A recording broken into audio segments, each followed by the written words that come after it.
What stood the test of time is certainly this type of rock that's here, this metamorphic rock from this small island. It's hard to believe that take it from a rough rock like this ends up into a masterpiece, and somebody throws that rock that then ends up winning the gold medal.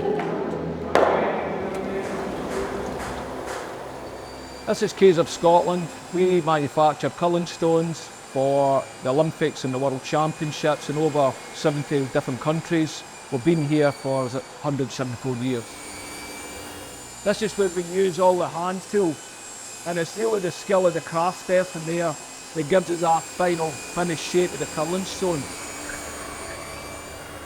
The operation was known as freehand turning and grinding. It meant that the success of the product was dependent on the skill of the operator. The operator had to coordinate hand and eye to get the proper size and shape of the stone.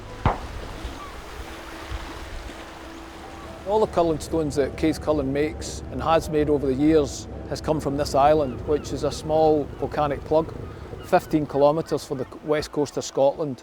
We have been taking granite here for the last 170 odd years. These are the stones that's been accredited by the World Curling and have been used in every Olympic Games since 1998. On here there's two different types of granite, common green and blue hone, and both of these materials together makes effectively the curling stone that's synonymous around the world. So out of this boulder here, you're probably looking to get somewhere in the region of 12 to 16 curling stones a tonne.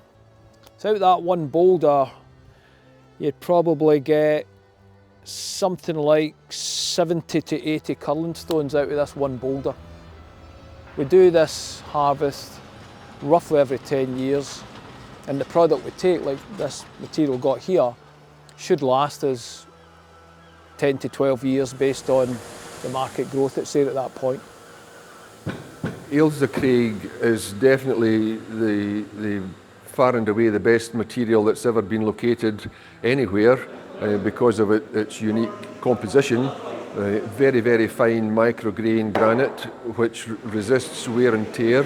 Ice can be very abrasive, so the Ailsa Craig material resists the wear and tear of the ice.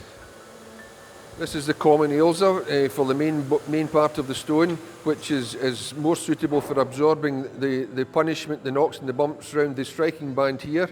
And for the running surface of the stone, you can see a much finer, closer grained granite, which is harder wearing. I currently work at Case Curling making all the giftware. It's the same granite that comes off the Ailsa Craig that used for the big stones. We then core that out with our core drill that's next door.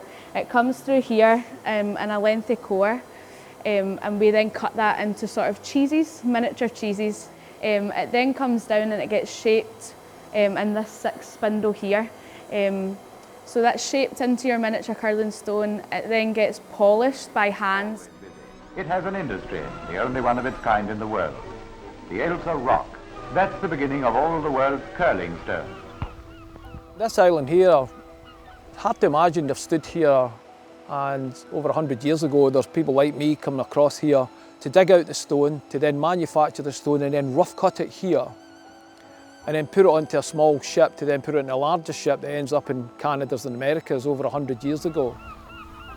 It's such a unique and interesting job with such a great and fantastic story.